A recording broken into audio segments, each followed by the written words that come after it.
सिद्धार्थ इस चर्चा को आगे ले जाएंगे और एक खास चर्चा पर मुद्दे पर वो चर्चा करेंगे, the great Indian agriculture market. इस पर उनके साथ कुछ खास पैनलिस्ट भी जुड़ेंगे। आइए उनसे आपकी मुलाकात करा देते हैं। जो खास मेहमान हमारे साथ इस चर्चा के लिए जुड़ रहे हैं वो हैं Vinod Kaul, senior executive director all India rice exporters association. 5 साल से वो इस संगठन के साथ काम कर रहे हैं और भारत में बासमती और गैर बासमती राइस एक्सपोर्ट में इनकी बड़ी भूमिका रही है।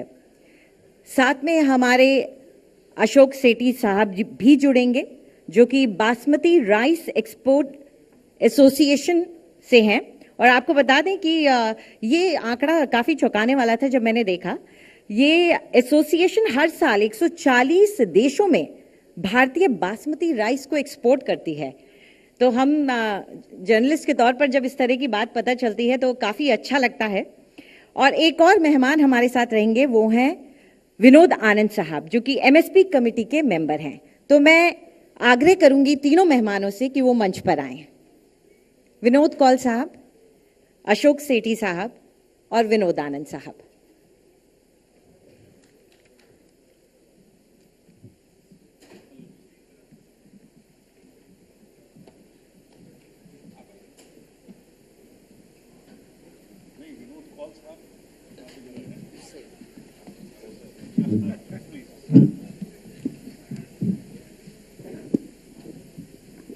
नमस्कार। आप सब लोगों का स्वागत इस कार्यक्रम में। और किसान तंग के मंच से आज पहली बारी इस प्रकार की जो गोष्ठी हो रही है, इसमें आज चर्चा के लिए जो हमारे पास मुद्दा है, थोड़ा लगेगा कि तकनीकी मुद्दा है, पर तकनीकी नहीं, हम सब आप सब के जीवन से बहुत जुड़ा हुआ एक विषय है जिसे हमने कहा है कि ग्रेट इंडियन एग्रीकल्चर मार्केट। यानी हमारा जो बाजार है खाद्य पदार्थों के लिए, जो कृषि पदार्थों के लिए जो बाजार है, उसमें क्या संभावनाएं हैं और चुनौतियां क्या हैं।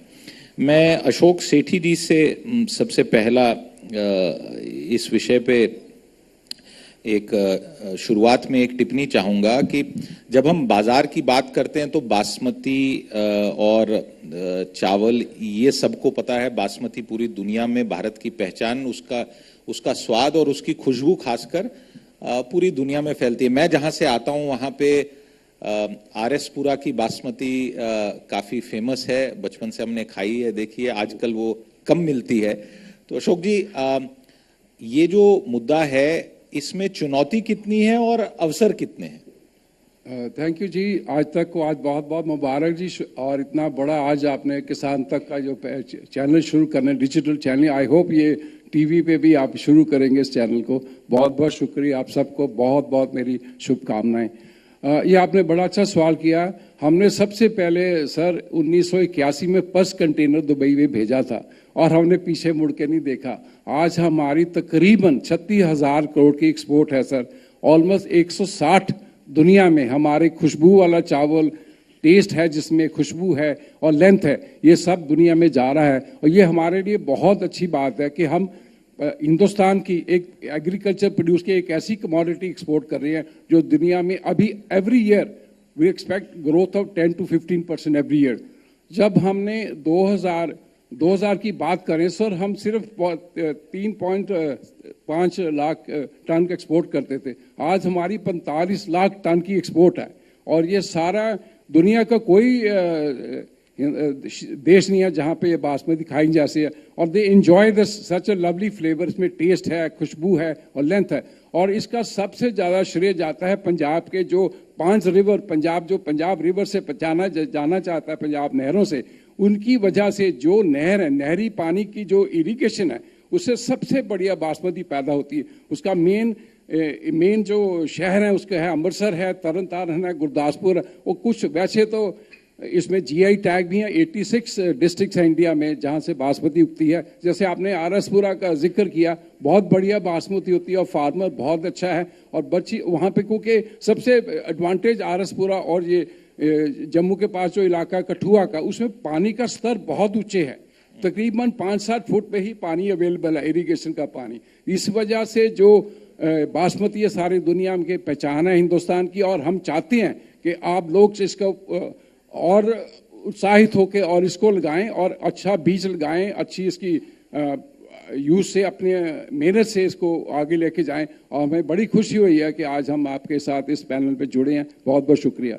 अशोक जी, आपके पास आऊंगा और दो मुद्दे जो आपने उठाए, और सबसे बड़ा मुद्दा कि किसान को जो वो प्रोड्यूस करते हैं, उगाते हैं, उसके उचित मूल्य कैसे मिले, क्योंकि किसान जो बनाता है और जो हम सब शहरों में उसके लिए खर्चा करते हैं उसमें गैप बहुत बड़ी है। पर आपके पास थोड़ी देर में आऊंगा। मैं विनोद जी आपके पास आ रहा हूं। आप भी जम्मू कश्मीर से हैं और आरएसपुरा से बात शुरू हुई। ये कई लोगों को शायद जानकारी नहीं है। अगर आप आंकड़ों में देखें तो भारत दुनिया में कई ऐसे फार्म प्रोडक्ट्स हैं जिसमें नंबर 1 या नंबर 2 है। दूध हो गया, चावल, चीनी, बहुत सारी चीजें हैं जिसमें हम बहुत बड़ी मात्रा में उत्पाद करते हैं। विदेशों में हम देखते हैं कि जिन जिन देशों में बहुत बड़ी मात्रा में कृषि उत्पाद होते हैं, वहां के किसानों का आर्थिक स्तर बहुत अच्छा, बेहतर है। तो हमारे किसानों के लिए समस्या क्या है? बाजार की कमी है, बाजार तक सामान पहुंचाने में कमी है, कि यूरोप अमेरिका में जो फाइटोसैनिटरी और बाकी नॉर्म्स बहुत हाई लेवल के वो रखते हैं, ये दिक्कत है। दिक्कतें क्या क्या है? माइक आपके बाईं तरफ। धन्यवाद सिद्धार्थ जी। सबसे पहले इंडिया टुडे ग्रुप को मेरा धन्यवाद कि उन्होंने मुझे यहाँ पर बुलाया। आपका सवाल बहुत इम्पोर्टेंट है। जैसा सेठी जी ने कहा कि हम लोग जो है पिछले अगर 22 साल की हिस्ट्री देखते हैं बासमती राइस की, तो जो कंपाउंडेड एनुअल ग्रोथ रेट है वो 15.35% है। दैट मीन्स कम से कम इतनी ग्रोथ एनुअलाइज्ड हो रही है। 7 लाख टन से हम पिछले साल जो है थोड़ा कम हुआ था हालांकि, लेकिन 45 लाख टन 46 लाख टन तक कर रहे हैं। फार्मर के लिए आपने बहुत इम्पोर्टेंट क्वेश्चन पूछा है। हालांकि ये हाई वैल्यू प्रोडक्ट है और इंडिया में जीआई रीजन में लगभग 85 से 90 लाख टन टोटल प्रोडक्शन होता है और इसमें से लगभग 50% हम एक्सपोर्ट करते हैं। जो क्वेश्चन आपका है वो इस संदर्भ में मैं उसका उत्तर देना चाहूँगा कि विदेशों में अगर आप देखें जो फार्म होल्डिंग्स हैं, आप अगर यूएसए में जाते हैं तो 1500 एकड़ की ज़मीन है और जिसके लिए कॉस्ट ऑफ इकोनॉमीज वहाँ पर बहुत अच्छी हो जाती हैं। फार्मर फ़ायदे में रहता है, एक ही फार्म में मल्टी प्रोडक्ट जो है वो एक्टिविटीज़ कर सकता है। हमारे यहाँ बासमती का जो एरिया है उसमें लगभग 52 लाख एकड़ इतना एरिया कवर होता है 85 डिस्ट्रिक्ट्स में जो जीआई रीजन है। और अगर हम एवरेज होल्डिंग देखते हैं, हमारे यहाँ बहुत छोटी होल्डिंग है किसानों की, 2 एकड़ जो है मानी जाती है, जनरल जो मिनिस्ट्री ऑफ एग्रीकल्चर कहती है। तो इस हिसाब से देखें तो लगभग 25 लाख फार्मर्स इसमें इन्वॉल्व हैं। दिक्कत यही है कि क्योंकि उनके पास बहुत छोटी होल्डिंग्स हैं और छोटी होल्डिंग्स में प्रोडक्शन करके फिर उसमें बहुत ज़्यादा फ़ायदा कमाना थोड़ा डिफ़िकल्टी फार्मर्स के लिए है। और मोर सो इस कॉन्टेक्स्ट में कि सारे विश्व में आज जो है सैनिटरी फाइटोसैनिटरी इश्यूज बहुत जो है किलिंग हो गए हैं। उस पे हम लोग काम कर रहे हैं, बाद में मैं आपको उसके बारे में बताऊंगा। लेकिन फार्मर्स को अगर कोई ऐसा कोऑपरेटिव मूवमेंट टाइप करना ज़रूरी होगा जिससे कई फार्मर्स, मान लीजिए एक कोई आप एरिया ले लेते हैं उसमें 50 फार्मर्स हैं तो लगभग 100 एकड़ की ज़मीन हो जाती है। अगर उसमें एकजुट होकर उस पर प्रोडक्शन किया जाए तो यूनिफॉर्मिटी होगी, कंप्लायंस बहुत अच्छी हो सकती है। ये आपने बड़ा एक विषय उठाया और जैसे जैसे परिवार बढ़ते रहे और कुंबे बढ़ते रहे, ज़मीन भी बट गई है और ज़मीन के बंटवारे से समस्या आप सब लोगों को ज़्यादा पता है। हम लोग यहाँ पे मंच पे बैठ के इस पर चर्चा कर रहे हैं कि उसमें निवेश करना और उससे कुछ कमाना कितना मुश्किल है। विनोद जी, मैं आपके पास आ रहा हूँ और प्रश्न मेरा थोड़ा एक दूसरे तरीके से है। कई साल पहले जब मैंने रिपोर्टिंग शुरू की थी तो मुझे WTO और स्वदेशी जागरण मंच बीट दी गई थी और उसमें जब मैं मिलता था, लोगों से बातचीत करता था, तो मुझे जो ज़मीनी इश्यूज हैं वो पता लगे। कुछ साल बाद एक बड़े निजी उद्योग ने काफी बड़ी मात्रा में पंजाब, हरियाणा, मध्य प्रदेश में चीजें किसानों से खरीद के उनको एक्सपोर्ट करना चाहा, और उनका एक कंटेनर भिंडी का, उस समय पे बहुत बड़ी मात्रा में ऑर्डर गया था भिंडी का, 4-5 कंटेनर गए थे भिंडी के। जब वो भिंडी का कंटेनर वहां पोर्ट पे पहुंचा और सारी जो उसमें चेकिंग होती है, उसके बाद जब उस कंटेनर को खोला गया तो वो पूरा जो खत्म हो गया था, फफूंदी लग गई थी, बदबू आ रही थी। तो कंटेनर को छोड़ के जो उसमें सामान था सीधा वहीं पे समुद्र में फेंक दिया गया। उस कंपनी पे बैन लग गया कि आप अभी 6 महीने तक या साल तक सामान नहीं भेज सकते हैं। तो ये करीब 20 साल पुरानी एक प्रयास थी, और उस कंपनी का एक विदेशी बहुत बड़ी कंपनी से टाई अप भी था। उसके बाद भी वो फेल हुए। तो सवाल ये है कि जब बात की जाती है कि एक्सपोर्ट मार्केट इतना बड़ा है, इतनी बड़ी मात्रा में हम चीज़ों को उत्पाद करते हैं, पर जब विदेश में जाते हैं तो वहाँ पे चारों कोने चित हो जाते हैं कई बारी। तो ये समस्या क्यों है? क्या इंडिया जहाँ पे सॉफ्टवेयर और इतनी हमने प्रगति की है, हम इन चीज़ों में उतने सफल नहीं हैं कि विदेशियों का स्टैंडर्ड बहुत अलग है और वो हमें दबा के रख रहे हैं? बहुत बहुत धन्यवाद। आपने काफी जो समस्या की जड़ में आपने सीधा सीधा प्रहार किया है। तो सबसे पहले किसान भाई हमारे इतने यहाँ बैठे हैं, मैं इन सबका बड़ा अभिवादन करता हूँ हम लोग मंच की तरफ से। देखिए, समस्या ये नहीं है कि बाजार है या बाजार कैसा है।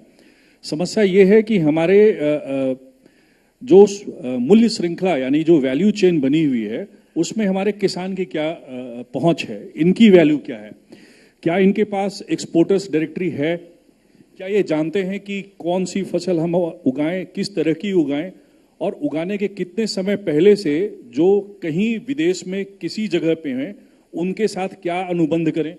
मैं आपको उदाहरण दूंगा। एक कीनिया में हम लोग गए थे, वहाँ एक फार्मर था, तो 1 एकड़ जमीन में उसने 3 क्रॉप लगाए हुए थे। उसने कॉफी लगाई हुई थी, उसने फॉडर लगाया हुआ था, और उसने सब्जियां लगाई हुई थी, वेजिटेबल्स, और वो 12 कंपनियों के साथ उसके अनुबंध थे।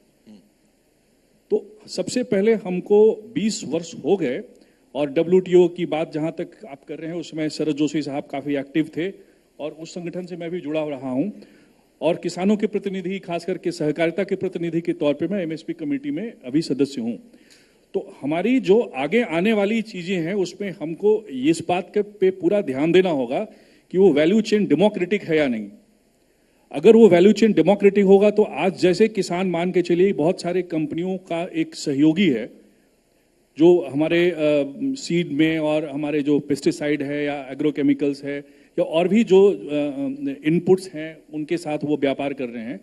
अगर उनको आप ये बता देंगे कि अमुक देश में इस तरह की भिंडी या उस भिंडी को इस तरीके से प्रोसेस करके उसका जूस या उसकी जो रस होती है वो उसको उतना एक्सपोर्ट किया जा सकता है, ये फार्मास्यूटिकल कंपनियों को खरीदेगी, तो किसान कभी भिंडी नहीं बेचेगा। किसान उसको प्रोसेस करके और उसका जो जूस निकलता है, उसका जो रस निकलता है, वो फार्मास्यूटिकल फर्म्स को बेचेगा, जो कि जिसकी मेडिकल इंपॉर्टेंस बहुत ज्यादा है। तो ये एक्सटेंशन जो मार्केट लेड एक्सटेंशन सर्विसेज है, हमारे साथ डॉक्टर आरबी सिंह नीचे बैठे हैं, पहले सत्र में इन्होंने कहा था, ये जैसे एग्रीकल्चर टेक्नोलॉजी मैनेजमेंट एजेंसी आत्मा के आप प्रणेता हैं। आप आत्मा कैसे आए हमारे देश में, कैसे कृषि जो हमारे यहाँ जो KVK के साथ में और पूरा एक्सटेंशन सिस्टम में कैसे रिफॉर्म हो, प्रैक्टिकलिटी उसमें कैसे आए, उस पे उसकी शुरुआत की गई थी। तो हमें उत्पादन बढ़ाने के लिए काम नहीं करना होगा अब, लेकिन क्या उत्पादन करना है। 590 तरह के क्रॉप हमारे यहाँ उगाए जा सकते हैं, 18 एग्रो क्लाइमेटिक जोन है, लेकिन फिर भी अभी तक हम पैडी व्हीट के चक्कर में ही पड़े हुए हैं। बिल्कुल। तो हमको यहाँ से निकल के और हमारे किसान बंधुओं को ये बताना होगा कि तुम गाय पालो और गाय का सिर्फ दूध मत बेचो या दूध के लिए एक्सटेंशन एक्टिविटीज मत देखो, तुम्हारे पास और भी बहुत सारे ऑप्शंस हैं। और आप जान के आश्चर्य करेंगे कि जैसे बहुत सारे मिडिल ईस्ट में कंट्रीज हैं, वहाँ पे बायो जो ऊर्जा है, खास करके जो गोबर, सड़ा हुआ गोबर है और उसकी खाद है, वो एक्सपोर्ट की जाती है, उसका अलग से HS कोड है। तो ऐसी बहुत सारी चीजें हमें किसानों को बतानी होगी, और जब ये किसान उत्पादक से एक्सपोर्टर बनेंगे, निर्यातक बनेंगे, तब वो वृद्धि आएगी या तब उस तरीके का बूम आएगा कि हम WTO में और जो मल्टीलैटरल प्लेटफॉर्म है वहां पे हमारी तूती बोलेगी। एक और मुझे नहीं पता कितने लोगों को यहाँ जानकारी है, एक देश है इथियोपिया, अफ्रीका में बहुत एक प्राचीन देश है, बहुत पुरानी सभ्यता है, गरीब देश भी है। और मैं जब वहाँ गया तो मैंने बड़े ज़बरदस्त वहाँ गुलाब के फूल देखे और जीवन में ऐसा गुलाब का फूल कहीं और नहीं देखा है। और वो गुलाब का फूल मैंने देखा जहाँ कमरे में थे तो आपने कहीं ना कहीं रखते हैं, 3-4 दिन तक बिल्कुल उसमें कोई फर्क नहीं आई। और फिर हमें जानकारी मिली, क्योंकि एक सरकारी डेलीगेशन के साथ जाने का अवसर मिला था, पता लगा कि ये बनाने वाले आंध्र प्रदेश के एक परिवार हैं जिनका और उनकी कंपनी का नाम है कर्तूरी ग्लोबल, और दुनिया का सबसे बड़ा गुलाब का उनके पास वहां पे फार्म है और दुनिया में भेजते हैं। और क्या जबरदस्त क्वालिटी, हालांकि अपने देश के गुलाब वाली खुशबू नहीं थी उसमें, बस ये फर्क मैंने देखी, मिट्टी अलग थी। और बहुत बड़ी मात्रा में बहुत सारे लोगों को पूरा इंडस्ट्रियल लेवल पे एक ऐसी एक्टिविटी करते हैं। तो अब मैं आपके पास अशोक जी आ रहा हूं, आपका बहुत अनुभव है किसान के साथ काम करने में। 2 चीजें देखने को मिलती हैं और खासकर पिछले 2-3 वर्षों में जो एक चर्चा चल रही है, वो चर्चा हम यहाँ नहीं कर रहे हैं राजनीति की चर्चा, बट 2 चीजें सबने, एक किसान भाइयों में शक और डर निजी क्षेत्र का, और इससे पहले वाले सेशन में मैं भी पीछे बैठ के सुन रहा था, कहीं ना कहीं वो झलक दिखी। ऐसा क्यों है? क्या निजी क्षेत्र के जो धन्ना सेठ हैं, जो मिल मालिक हैं, वो क्या किसान को एक्सप्लॉइट कर रहे हैं? और दूसरा, क्या वो समझाने में, उनको भागीदार बनाने में कमी कर रहे हैं? अशोक जी। बहुत अच्छा जी, आपने ये बड़ा ही इम्पोर्टेंट इशू उठाया है। मैं आपको ये बताऊंगा, आपको हमारी जो Punjab rice basmati exporter association है और अपीडा से मिलके, ऑल इंडिया राइस से मिलके, हमने ना फार्मर्स के घर जाके उनको एजुकेट किया है। हमने उनका जो विश्वास है जीता है। आप समझो कि आज जो बासमती ग्रेड 4,000 रुपये पर क्विंटल है, which is very very good. अब उनकी इनकम आप देखेंगे कम से कम 35 से 40 हज़ार पर एकड़ है। This is a phenomena. Of course ये 2022 में थोड़ी यूक्रेन रशिया वॉर से कमोडिटी प्राइस बढ़ी हैं, बट फार्मर्स वेरी हैप्पी। आप मेरे को और बताऊंगा, क्योंकि कुछ इश्यूज जैसे फाइटो के और ये केमिकल फर्टिलाइजर की बात पहले भी की है, कुछ इश्यूज हैं फार्मर्स में, उसमें थोड़ा डर रहता है। पर जब हम उनके पास जाते हैं ना, दे आर वेरी, वो उनको लगता है कि ये वाकई मिलर मेरे पास आके, मैंने उसको ये बोला कि मैं आपसे कोई ये करने नहीं आया, को माल लेने आया, एक्सप्लॉइट करने, मैं आपके पास सिर्फ मिलने आया, आपको समझने आया। उससे उनका मेरे से विश्वास बढ़ा है। हमारे जितने भी आपको बताऊं जो टॉप के ब्रांड्स है बासमती, वो सारे पंजाब से ही हैं सर। जैसे लाल किला है, दावत है, इंडिया गेट है, क्राउन बासमती महाराज, ये सारे पंजाब इसी ब्रांड इसलिए बना सके कि फार्मर को हमारे पर ट्रस्ट था, विश्वास था, और उन्होंने जितनी भी बासमती उगाई है हमारे एडवाइजरी के हिसाब से उगाई है। जैसे कुछ एक्स्ट्रा यूज करते हैं, जुडिशियस पेस्टिसाइड है, ये एक बड़ा एक मुद्दा बन गया, हम चर्चा कम करेंगे, पर वो किसान इस बात को समझता है। जब हमने कुछ साल पहले पंजाब गवर्नमेंट हमने मिलके और अपीडा से मिलके हमने उनको रिक्वेस्ट की, ये जो 4, 5, 10 जो हार्मफुल पैसे ना यूज करें, उन्होंने नहीं यूज किए। उससे आपको खुशी होकर जानने के लिए, उस साल उनकी कम से कम 200 करोड़ के एक्स्ट्रा फर्टिलाइजर पैसा नहीं, उसकी इनकम फार्मर की बढ़ी है। आज हम पंजाब में सिर्फ 10-12 लाख एकड़ में बासमती उगा रहे हैं, 1 लाख फार्मर जुड़ा। इस साल हमारा जो एम है कि हम 15 लाख हेक्टेयर पड़ेंगे, और ये हम मात्रा जो 4,000 की मात्रा जो हमने क्विंटल दे रहे हैं वो इस टाइप भी कंटिन्यू करेंगे। और उसके साथ साथ भी हमने उनको टेस्ट की फैसिलिटी भी दी है, जो हम जितना फार्मर हमारे पास जुड़ेगा और जो हमारी एडवाइस से चलेगा, उसका हम जो लैब टेस्ट है वो फ्री करा रहे हैं, ये बहुत बड़ी है। उसके अलावा अगर वो सारी ये एडवाइजरी चलता है तो हम 100 से 100 रुपया क्विंटल इसको बोनस भी दे रहे हैं। ये हमारी उनके साथ ट्रस्ट ये 5-6 सालों से शुरू हुआ, और we are very happy that we are trying to gain more and more confidence between both of us. Vinod Anand ji, मैं आपके पास आऊंगा। विनोद जी, आपके पास एक जो और मुद्दा निकल के आता है वो ये है कि पेमेंट किस समय पे मिल रही है, कितना जल्दी मिल रही है, कितनी देरी से मिल रही है। और हमने देखा है कि जब हम चीनी की बात करें तो पेमेंट की डिले 1 साल, 2 साल, 3 साल तक, और उसके कारण जो किसान पे एक बुरा असर पड़ता है। और निजी क्षेत्र में हम कई बार देखा है कि पेमेंट पहले मिलती है या हाथ के हाथ मिल जाती है। कहीं ना कहीं पे क्या एमएसपी एक ऐसी चीज बन गई है जैसे नौकरी को लेके, सरकारी नौकरी और निजी क्षेत्र की नौकरी को लेके एक गलत फहमी है। लोगों को लगता है कि सरकारी नौकरी यानी जिंदगी भर के लिए आप सेट हो गए, चाहे वहां पे तनख्वाह कम हो, काम करने के लिए उतनी बड़ी अपॉर्चुनिटी ना मिले, प्रमोशन नहीं रहती है, 30-30 साल आप एक ही पद पे जहां पे नियुक्ति हुई थी उसी पे रहते हैं। और प्राइवेट सेक्टर में अगर आप मेहनत कर रहे हैं और अपनी बुद्धि का प्रयोग कर रहे हैं तो बहुत बढ़त हो सकती है। ये एमएसपी एक, जिसे हम कहते हैं कि गले में एक खूंटी बंध गई है क्या पूरे इस विषय को लेके? बिल्कुल नहीं। देखिए, एक लोहिया जी का, आप उससे हट रहे थे राजनीति से, लेकिन जहां किसान की बात होती है तो कृषि व्यवस्था जो है वो कल्चर भी है, एग्रीकल्चर तो है ही, कल्चर भी है, जीवन जीने का तरीका भी है, बिल्कुल, और राजनीति भी है जी, और कूटनीति भी है। आज की तारीख में आप ये देखें कि हमारे उत्पादन कितना है और हम कितना खरीद रहे हैं और क्या खरीद रहे हैं। क्यों हम सिर्फ 2 वैरायटी का चावल खरीदते हैं? क्या हम और वैरायटीज के जो किसान उत्पादन करते हैं वो कहाँ जाएंगे? बिल्कुल। तो मुद्दा ये नहीं है, मुद्दा ये है कि जो न्यूनतम समर्थन मूल्य है, देखिए राम मनोहर लोहिया जी कहते थे कि अगर सड़कें सुनी हुई तो संसद आवारा हो जाएगी। ना ही सड़क को समझा गया, ना ही संसद को समझा गया। संसद का मतलब नीति है, जहां से कानून बनता है, लेकिन उस कानून को एग्जीक्यूट करने के लिए क्या व्यवस्था है? गन्ना क्रय अधिनियम है। गन्ना क्रय अधिनियम में यह है कि किसान भाई चूंकि पश्चिम उत्तर प्रदेश से काफी संख्या में है, 15 दिनों के अंदर अगर आप गन्ना मिल मालिक भुगतान नहीं करते हैं तो उनको अमुक 7% या 6% क्या उसमें लिखा हुआ है उस अधिनियम में कि उतना ब्याज देना पड़ेगा। और अगर 1 महीने में नहीं करते हैं तो, और ये कहते हैं कि हमारे पास पैसे नहीं हैं, तो चीनी का मिल जो है उसकी सरकार कुर्की कर सकती है।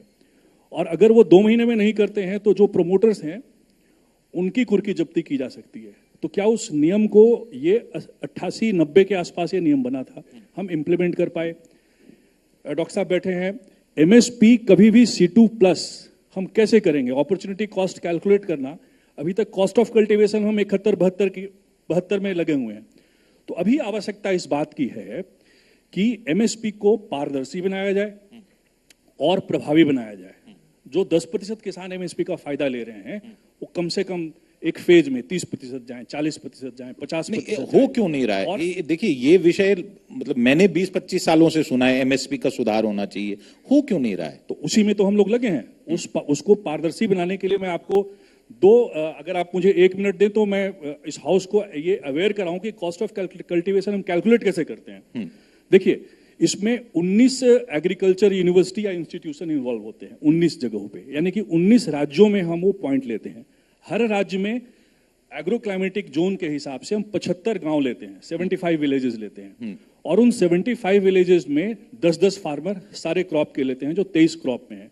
तो अगर तमिलनाडु में जाएंगे तो कोपरा पे लेंगे, अगर आप पश्चिम उत्तर प्रदेश में जाएंगे तो चूंकि गन्ना पे नहीं लेंगे क्योंकि वो एफआरपी होती है, उसका कैलकुलेशन दूसरा है। लेकिन बाकी के जो फसलों में है, बाकी के जो 19 फसल हैं, दलहन तिलहन और सीरियल्स है, उनके 10-10 सैंपल्स लेते हैं।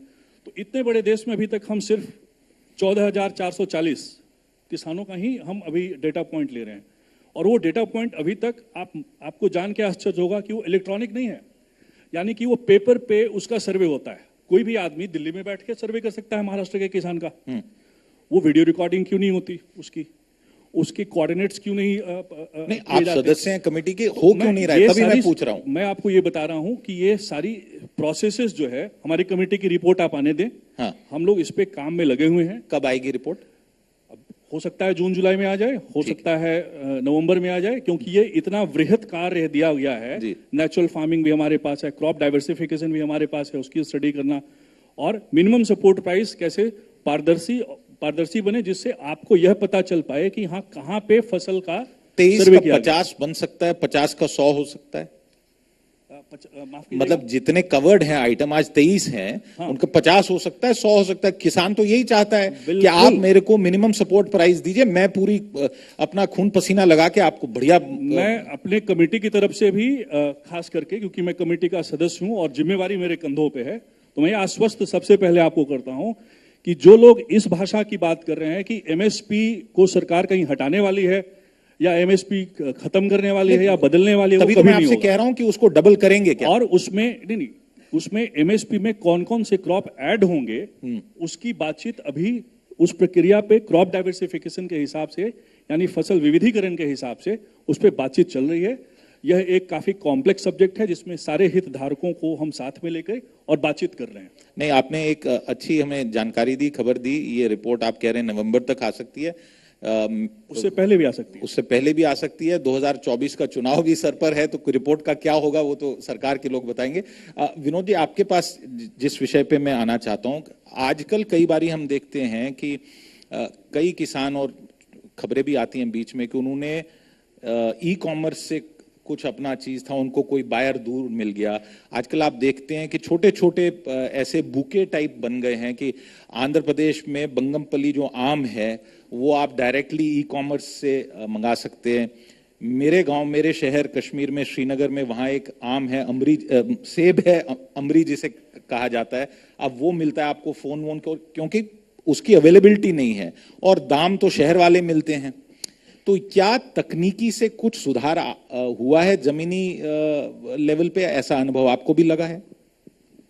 देखिए, डिजिटलाइजेशन तो इम्पोर्टेंट है और जितना जितना इसमें जाएंगे, लेकिन मेरा ये मानना है जब हम प्राइमरीली हम एक्सपोर्ट की बात करते हैं, एक्सपोर्ट तो बल्क है। एक्सपोर्ट में मेरे ख्याल से अभी तक इतना ज़्यादा ये नहीं हुआ है। जो पर्सनल कंजम्पशन की बेस पर इवन इंटरनेशनली लोग ऑर्डर करते हैं। तो ये मतलब एक ऐसी प्रोसेस है जो प्राइमरीली अभी भी जो है इंडिविजुअल कंज्यूमर सेंट्रिक रही है। तो कोई जैसे विदेश में बैठा हुआ कोई है कंज्यूमर और उसको कोई स्पेसिफिक ब्रांड ही चाहिए, लाल किला चाहिए तो लाल किला का जो है ऑनलाइन करता है, उन्होंने चला रखा है। ये वहाँ तक अभी सेंट्रिक है। लेकिन जब एक्सपोर्ट की आती है तो वो वॉल्यूम बिजनेस है और उसमें फिर अभी शायद टाइम लगेगा उस लेवल पे जाने में। अशोक जी, एक और मुद्दा जो क्योंकि कई बारी जब भी इस प्रकार की चर्चा होती है तो ये समझ आता है कि समस्या इतनी बड़ी है, इतने सारे विषय हैं और सरकार भी अगर चाहे भी तो उनमें समय लगता है। अभी एमएसपी कमेटी के संदर्भ में विनोद जी ने हमें जानकारी दी। अशोक जी, ये बताइए कि मध्य प्रदेश में जो एक चावल है, बासमती समान ही कहलाया जाता है और काफी खुशबू वाला है, उसका नाम शायद सिंधूरी कहा जाता है, सुगंधा। तो उसको बासमती वाला जो एक कैटेगरी है उसकी ट्रीटमेंट क्यों नहीं मिल रही है? और वहां के किसान शिकायत कर रहे हैं काफी समय से कि हम एक्सपोर्ट नहीं कर पा रहे हैं क्योंकि वहां विदेशों में जिसको बासमती का वो टैग मिलता है वही एक्सपोर्ट कर पा रहा है, और ये कई सालों से मुद्दा है। तो पंजाब हरियाणा की राजनीति मध्य प्रदेश पे भारी पड़ रही है वहां के किसानों पे।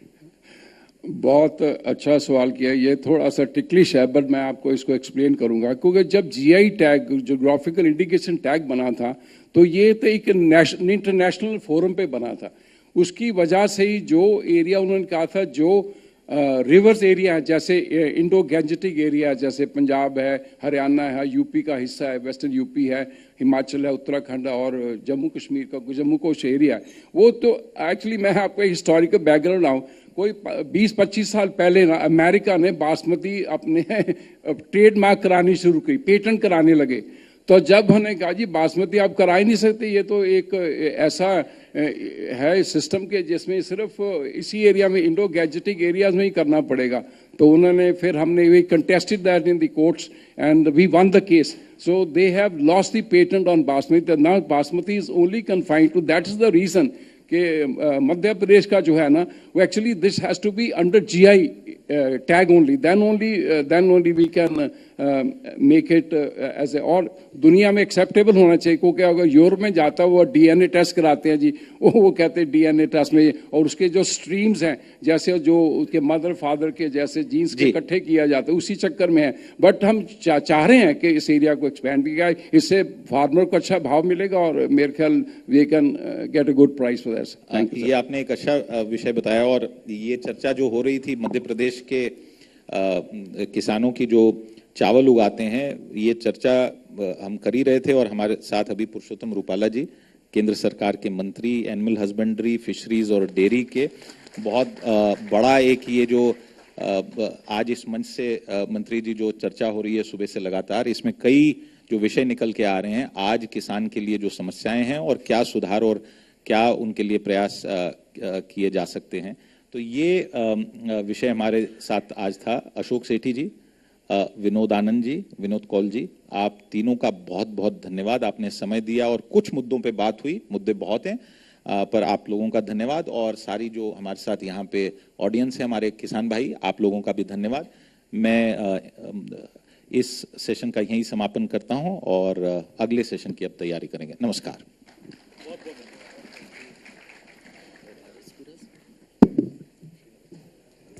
मैं अतिथियों से गुजारिश करूंगी कि 2 मिनट के लिए रुकें। हम हमारे बीबी राव साहब से गुजारिश करेंगे कि वो तुलसी का पौधा देके हमारे पैनलिस्ट को उनका अभिनंदन करें।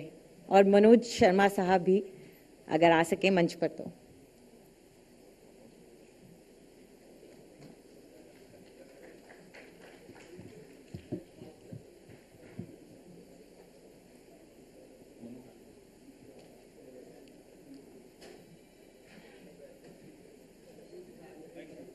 आप सबका तहे दिल से शुक्रिया।